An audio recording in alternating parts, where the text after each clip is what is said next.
저번에 내가 개신교에 있을 때는 하나님의 거룩한 뜻을 말로만 이론적으로 그렇게 깨달았는데, 실제적으로 내가 하나님 말씀을 가지고 일선에 나가서 전해보니까 경험한 일들이 상당히 많지요. 그런데 나는 그런 간증을 하다 보면 나 자신도 모르게 말은 부풀리거든요. 그러니까 부풀리면 그게 뭐냐? 결과적으로는 거짓말이 되어버린단 말이에요. 그러니까 아는 것만 못하지요. 그러니까 내가 될 수 있으면 그런 간증 같은 거는 안 하려고 피하는 그런 그 생각을 가지고 있는데, 여러분들이 이제 그 경건에 훈련할 때의 그 과정을 설명하다 보니까 예수님께서 제자들을 3년 동안 어떻게 경건에 훈련시키셨나, 그것도 주님 가신 이후에 제자들이 어떻게 그 다음 세대를 위해서 그 경건에 훈련시켰나, 이런 부분들을 여러분에게 말씀드려야 되기 때문에 내가 말씀드리는 거예요. 내가 중국 가서 무슨 사역을 한 것을 자랑하려고 하는 게 아닙니다. 결코 그런 마음이 있다면 주님께서 나 용서하시지 않죠. 내가 주님 앞에 섰을 때 주님께 책망받을 일을 내가 왜 합니까? 그럴 필요가 없지요. 근데 이제 사도 바울이 부활하신 예수님 만나고 나서 이제 자기의 그 고향에 가서 다소지요, 길리기아, 시리아 지방에 있는 길리기아 다소 사람입니다. 사도 유대인이지만은 원래 고향은 길리기아 다소 사람이에요. 이 길리기아는 지금 말하면 시리아하고 투르키 접경 지역이 바로 그것이 사도 바울의 그 고향입니다. 그래서 바울이 부활하신 예수님을 만나고 나서 그 다음에 그가 이제 예루살렘에 갔다가 그 시내 산에 가서 3년 동안을 자기가 기도하면서 하나님 말씀을 상고했다. 고린도 지방에 보낸 편지에서 밝혀주고 있잖아요. 그리고 그가 자기 고향 누가 인정을 안 해주니까, 왜냐면 얼마나 악질 노릇을 했는지, 얼마나 부르심을 받은 교회들을 핍박을 했는지 누가 가까이 하지 않으려고 그러니까 자기 고향 길리기아 다소 가서 이제 천막 깁는 일을 계속, 원래가 그 사람이 기술자니까 천막 깁는 일을 하고 있을 때 그때 누가 왔냐면 바나바가 찾아왔어요. 바나바가 찾아와서 그 바울을 대동하고 안디옥으로 왔습니다. 이 안디옥에 와가지고 1년 동안을 이제 사역을 한 거죠.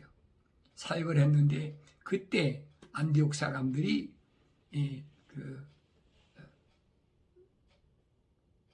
바울을 비롯해서 바나바나 이런 사람들에게 뭐라고 이름 붙였느냐? 참 그리스도인이다. 참 그리스도인이다. 왜 그랬을까? 그때 당시도 자칭 그리스도인이라고 하면서도 그리스도인답지 못한 것들이 너무 많았단 말이에요. 성경은 그렇게 기록되어 있어요. 안디옥 사람들이 그들을 가리켜서 참 그리스도인이다. 올바른 그리스도인이다. 왜냐하면 성령 충만한 사람들이니까. 그래서 여행을 떠나잖아요. 바울과 바나바가 여행을 떠나는데 1차 여행 때는 바나바가 자기 조카 마가를 동행하잖아요. 중간에 태풍을 만나고 어려움 당하니까 마가가 부잣집 외아들이니까 그냥 힘들다고 가버렸어요. 그리고 1차 복음 전하고 여행을 마치고 안디옥으로 돌아왔는데 이제 2차적으로 떠나려고 할 때 그때 이제 바울과 그 다음에 바나바가 의견 대립이 생긴 거예요. 왜냐하면 바나바는 자기 조카 롯을 또 대동하고 가려고 그러는데 바울은 반대하잖아요. 그런 사람은 우리 동역자가 될 수가 없다는 거예요. 어렵다고 그냥 가버려 중간에 그 말이 안 되는 얘기지요. 그러니까 이 복음 전하는 이 여정이 얼마나 어려운가 하는 것을 지금 설명해 주고 있는 거예요. 보통 사람은 할 수가 없는 거죠. 2000년 전에 여러분 무슨 교통편이 그렇게 좋아서 마음대로 자기 목표한 대로 그렇게 다 가겠습니까? 목표가 없잖아요. 유대인들이 있는 회당을 찾아서 계속 복음 전하러 다니는 거죠. 2차 출발하려고 할 때는 안디옥에서 갈라지잖아요. 바나바는 자기 조카 롯을 내가 한번 실수한 거니까 데리고 가자. 바울은 안 돼. 딱 잘라버리잖아요. 그걸 보면 바울의 그 뭐라 그럴까요? 성품이라 그럴까요? 신앙과는 칼날 같아요. 엄청납니다. 그러니까 핍박할 때도 스데반 집사를 돌로 쳐 죽이는데 앞장서 우두머리 노릇했잖아요. 그 복음 전할 때도 이 사람이 얼마나 소위 말하는 악착 같은 거지. 그렇지 않고는 이방인들에게 복음 전할 수가 있겠습니까? 그래서 아나니아에게 주님께서 말씀하신 그는 이방인에게 복음을 전하기 위해서 내가 준비한 그릇이라고 말씀하신 거예요. 그래서 두 번째 이제 떠날 때는 바나바는 나아가를 데려갔고 그 다음에 바울은 실루아노를 데리고 갔습니다. 우리 신라라고 그래요. 실루아노예요. 실루아노하고 이제 두 번째 그 복음 전하는 그런 여정이 되는데 그때 바울이 시리아와 킬리기아를 경유해서 교회들을 강건케 주었다 그랬습니다. 그 바울은 더베와 루스트라에 도착하였는데 보라 그곳에 데모데라고 하는 한 제자가 있는데 그는 어떤 믿는 유대 여인의 아들이나 그의 부친은 헬라인이며 또 루스트라와 이코니움에 있는 형제들에게 칭찬받는 자더라. 바울이 이 사람과 함께 가고자 하므로 그 근방에 있는 유대인들 때문에 그를 데려다가 할례를 주니 이는 그들 모두가 그의 부친이 헬라인인 것을 알고 있습니다라. 그들이 여러 성읍을 경유하면서 예루살렘에 있는 사도들과 장로들이 결정한 규례를 주어 지키게 하니라. 그러므로 교회들이 믿음으로 강건해지고 날로 그 수가 늘어가더라. 그랬어요. 그러니까 이 디모데가 이제 디모데 보낸 편지에서 보면 나타나지만은 디모데를 이제 제자로 선정해 가지고 동행하는데 아버지가 헬라인이니까 이 유대인들이 뭐라고 그랬습니까? 저 할례 받지 않는 자하고 같이 다닌다. 별의별 소리를 하잖아요. 그러니까 바울은 이제 그래서 디모데에게 할례를 행했다 그랬어요. 바울이 바울서신에서 보세요. 로마서에서 할례자나 무할례자가 아무것도 아니라는 거예요. 그런데 왜 디모데에게 할례를 줬을까? 입니다. 유대인들이 무할례자, 이방인들은 사람으로 취급도 안 했으니까 이방인들을 그 디모데를 끌어들여 가지고 동행했다. 그러니까 나중에 이 사건으로 해서 바울이 예루살렘에서 엄청난 시련이 당하잖아요. 유대인들이 결국은 예수님만 십자가에 못 박은 것이 아니에요. 바울 사도까지 마찬가지였어요. 할례받지 않은 이방인들을 동행했다. 그러니까 우리가 거룩한 삶을 살아가고자 할 때에 부닥치는 일들이 얼마나 많은가. 유대인들은 일반적으로 뭐를 기준으로 하냐? 할례 받았느냐 안 받았느냐 그거예요. 아브라함이 하나님께로부터 이삭을 받았을 때 뭐라고 그럽니까? 할례를 하라. 그러니까 아브라함의 가정에 있는 모든 남자들을 다 할례했잖아요. 근데 아브라함의 가정에 무슨 유대인만 있습니까? 아니잖아요. 헬라인들만 있는 게 아니에요. 아브라함의 가정에는 이방인들도 종들도 많았어요. 그래서 조카 롯이 사로잡혀 갔을 때 자기 집에 있던 군사들을 거의 한 300몇 명을 동원해서 가서 찾아오잖아요. 그러니까 아브라함의 집에 있는 모든 남자들은 이방이든 유대인이든 헬라인이든 전부 할례를 했다고요. 그런데 유대인들은 그 할례 받은 그 증표, 외적인 증표만 가지고 내세우는 거예요. 오늘날도 그렇잖아요. 뭐라 그러면 너 침례 받았어? 너 세례 받았어? 뭐 했어? 계속 주장하고 있잖아요. 그러니까 이 디모데도 바울이 그래서 할례를 했다라고 성경이 기록하고 있거든요. 그리고 우리가 하나님의 거룩한 말씀을 중심으로 신앙생활을 한다면 외적인 거, 무슨 침례 받았다, 뭘 받았다, 그렇다고 해서 거룩하게 되는 건 아니라는 얘기. 그래 내가 침신대학원에서 가장 많이 교수들하고 그 트러블이 일어난 거예요. 의견이 이게 나눠진 게 거예요.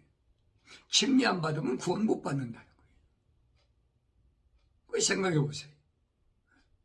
성경이 침례 안 받으면 구원 못 받는다 어디 있어요? 그런 말도 안 되는 의식적인 그 유대교 사상이거든요. 그러니까 우리가 경건에 훈련할 때, 거룩에 훈련할 때에 이런 것들을 반드시 참고를 해야 된다. 하나님 말씀을 가지고 처음에야 중국 갔는데 말 통합니까? 안 통하지. 겨우 숫자나 몇 마디 하고 인사나 몇 마디 하고 그 나머지는 잘하지도 못한 영어 가지고 하면 이제 그 중국에서도 무슨 호텔이나 아니면 비행기 승무원들이나 이런 사람들은 영어를 조금씩 하니까 그나마 그렇게 대화하고 할 수가 있고 의사 표현이 할 수가 있죠. 근데 중국 가면 거기에 이제 제가 신학교를 하기 전에 그때는 상당히 어려웠어요. 그래서 거기서 고등학교를 졸업한 학생 하나를 이제 대동하고 그 학생이 이제 통역하고 따라다니는 거예요. 그런데 비행기 타려고 해도 중국이라는 데는 어떻게 하느냐? 비행기 마음대로 못 타요. 해외에 있는 사람이야 상관없지만은 중국에 있는 사람들은 반드시 거기서 사인을 받아야 돼. 사인을 받아가지고 그래야만이 비행기 티켓을 살 수가 있고 그러고서 또 다른 성으로 옮길 수 있다. 여기서 말하면 주 경계가 있어요. 용용성에서 길림성으로 옮기려면 국이 못 넘어가는 거예요. 또 길림성에서 흑룡강성 가려면 그 마음대로 못 넘어가요. 지금 북한하고 똑같이 소위 말하면 여행증이 있어야 돼. 그 여행증에다가 또 비행기 타려고 그러면 거기다 돈 내고 또 사인 받아야 되고 아주 복잡해요. 연영상 한 군데서만 돌아다니면 상관이 없는데 아니잖아요.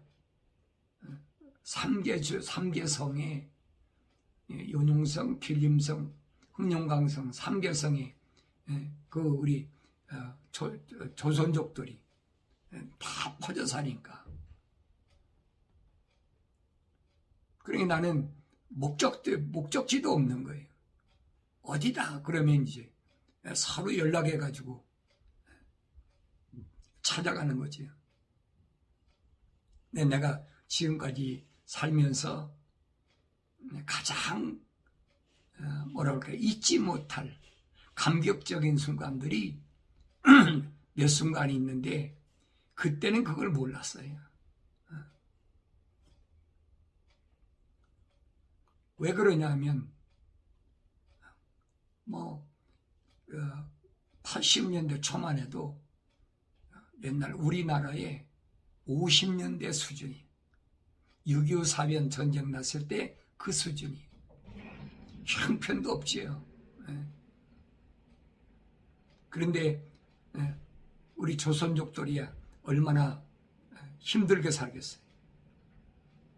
한 번은 그 백두산 밑에 이제 백두산이 거기는 장백산이라고 그러는데 백두산 보고 거기 장백산이라고 그래요. 백두산 밑에 거기를 이제 찾아가게 됐는데 가보니까 산 밑에 한 마을을 갔는데 마을에 가니까 십자가가 하나 이렇게 걸려 있더라고요. 근데 십자가 걸려 있는 이 건물이 그 흙으로 말하면 흙벽돌로 이렇게 져가지고 한 몇 평 되게 그렇게 져놨더라고요. 그러니까 나는 그게 신기하니까 찾아갔지요. 차에서 내려서 찾아 들어가니까 문을 잠궈놨어요. 통으로 이렇게 잠궈놨더라고요. 내가 기웃거리니까 어떤 젊은이가 와서 누구냐고 그래. 나 미국서 온 뭐예요? 그땐 선교사라고 그랬으니까. 개신교에 있었으니까 복음 전도자라는 말은 뭐예요? 그때는 내가 쓰지도 않았어요. 선교사다. 선교사 목사다. 그러니까 이 젊은이가 깜짝 놀랐더니 잠깐만 기다리십시오. 그러니 어딜 막 쏜살같이 가더라고. 근데 어떤 아주머니를 자기 어머니 보니까 아주머니 데리고 와가지고 이분이 미국에서 오신 목사님이라.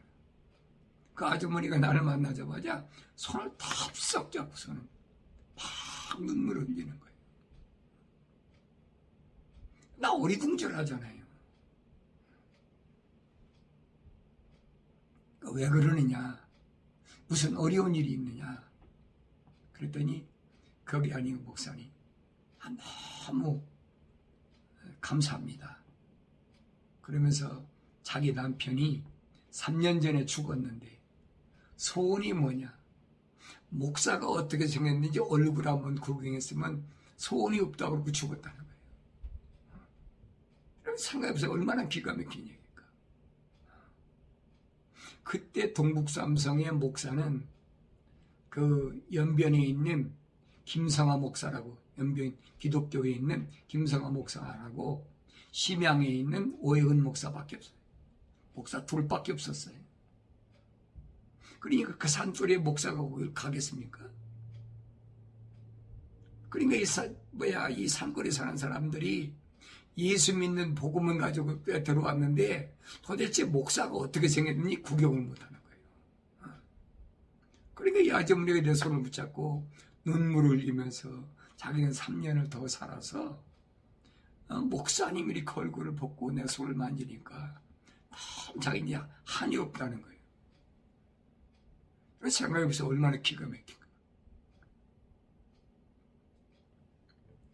난 지금도 그때 내 먹먹한 마음을 잊을 수가 없어요.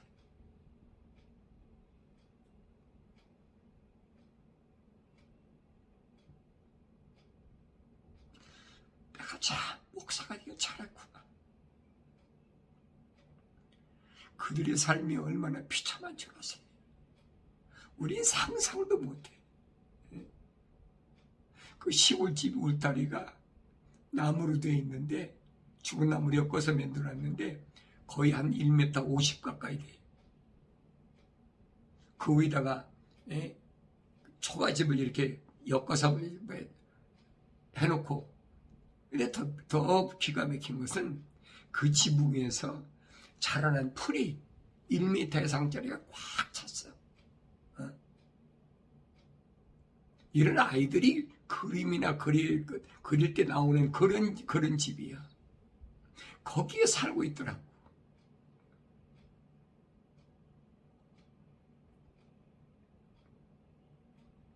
얼마나 기가 막혀. 성경이요?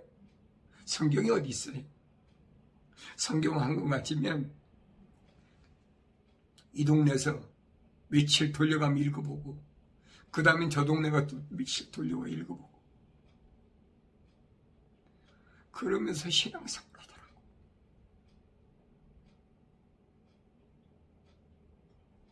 내가 힘들게 지금까지 찾아온 것은 그건 아무것도 아니에요.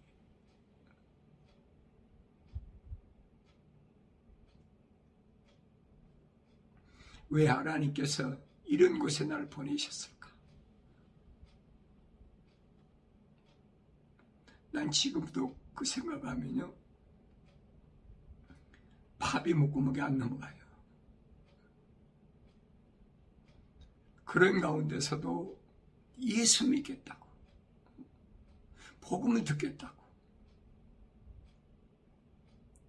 그 목사의 얼굴 한번 보고 죽는 것이 소원이었던 사람이 목사 얼굴도 못 보고 죽었다는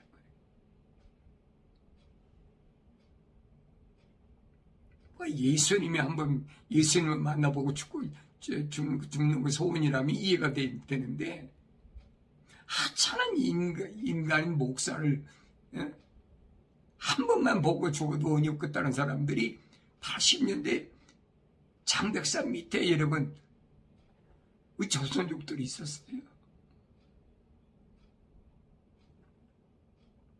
배부르니까, 등 따뜻하니까 우리가 얼마나 지금 평온하게 잘 살고 있는지를 몰라.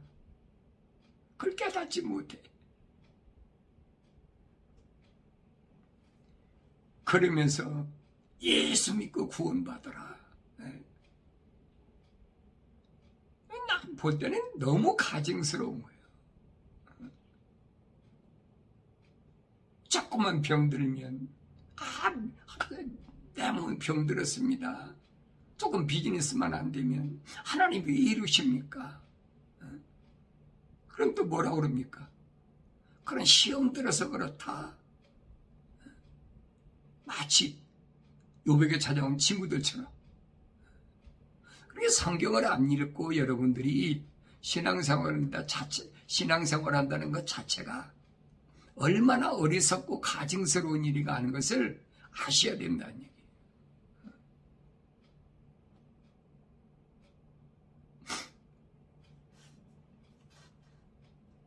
그 사람이 지구촌 어느 구석에 있든 언어와 민족과 족속과 백성 가운데서 예수 십자가 보혈로 제사함받고 구원받을 사람들은 지구촌 구석구석에 쫙 있어요. 근데 그걸 빙자하고 별의별 다 하고 있잖아요. 난 솔직한 이런 말 하고 싶지 않았어요. 주님이 3년 동안 제자들을 훈련시키실 때 어떻게 훈련시키셨나?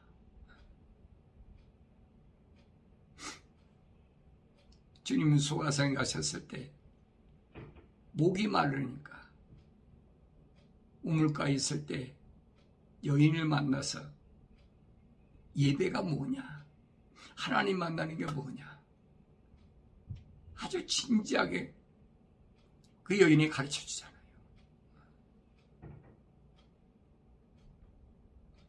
제자들이 음식을 가져왔을 때 주님 뭐라고 말씀하십니까? 나는 너희들이 알지 못하는 내 먹을 음식이 있다. 제자들 깜짝 놀라지. 누가 우리 선생님한테 음식을 갖다 드렸나? 주님이 제자들이 그런 마음을 아시고 뭐라고 하십니까?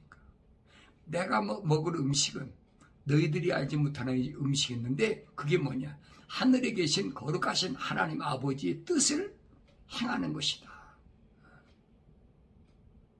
이게 무슨 말씀인가 알아야지. 그런데도 아직도 사람들을 모아놓고 뭘 위해서 기도해? 뭘 위해서 기도해? 그러면 하나님이 응답하셔. 그런 거짓말로 계속 속이고 있잖아요. 그래서 주님은 그 뜻을 완성시키는 것이다. 사도 바울이 설명하잖아요. 하나님의 뜻은 이것이니 너희 거룩합니다. 거룩에 완성시키는 것이 그게 뭐냐? 그게 주님이 이 땅에 오신 목적이란 얘기예요. 근데 초점을 다른 데다 맞추잖아요.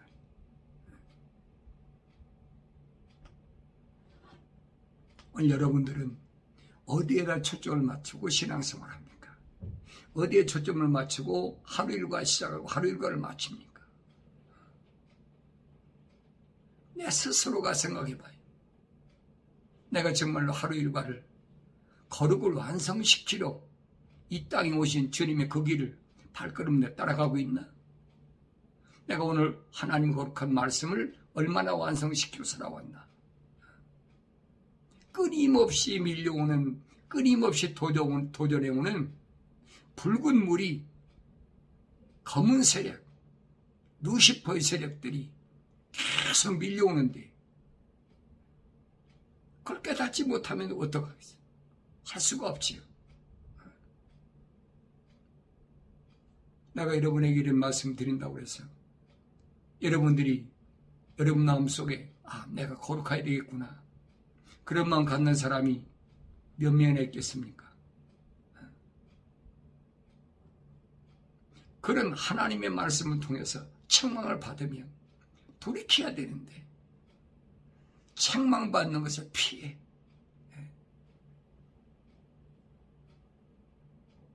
오늘 나 자신이 하나님 말씀 앞에 내가 정말로 하나님 책망을 듣고 돌이키는 사람인가? 아니면 내가 하나님의 생명의 말씀을 듣고 첫사람 아담처럼 핑계나 대고 변명이나 하고 그럼 하나님 동산에 못 들어가요, 여러분. 아무리 내가 세상에서 베라벨 스펙을 쌓고 베라벨 뭘 갖췄다 그래도 하나님 나라는 절대 못 들어가요. 약속에 들어갈 수가 없어. 창세 기록됐잖아요. 화염검으로 지키고 있다. 불의 천사가 칼 들고 지키고 있어. 주님도 말씀하시잖아요. 내가 이 땅에서 어떤 공력을 쌓든지 그때 불이 타는 사람은 그걸 끝이라는 거예요. 우리는 하루하루를 생활할 때 어떤 생활을 하고 살아가는지 자기 스스로를 한번 하나님 말씀에 비춰보는 그런 지혜로운 삶을 살아갈 때 나 자신이 새롭게 오늘 소가성 여인처럼 주님을 만났다. 내가 미시아를 만났다. 주님 말씀을 통해서 외친 것처럼 그런 주님을 만난 기쁨이 충만한 삶이 이루어지길 바랍니다.